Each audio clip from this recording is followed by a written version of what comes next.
حضرت ابی بن کعب رئیس القراء، حضرت رسول اکرم یک زمان پیشش آمد گفت که سعد قرآن بخوان.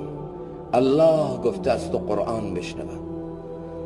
الله گفته که توی نبی بیای و کلام او رو از من بشنوی؟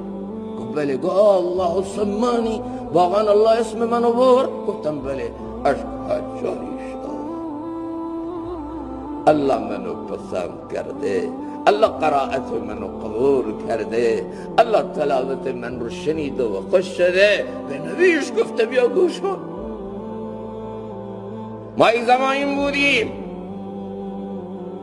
دنبال رضایت الله تعالی بودیم و از رضایت هیچ کس پروایی نداشتیم.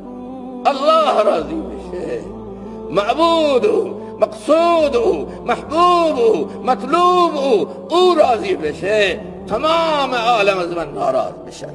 اذا نلت منك الود فالكل هين وكل الذي فوق التراب تراب. یه ذره محبت از تو به من برسه، من پروای اینو ندارم که جهان به من چی میگه. چرا؟ فکل الذی فوق التراب تراب. تو هر چه که بر روی این زمین یه روزی همه خاک میشه.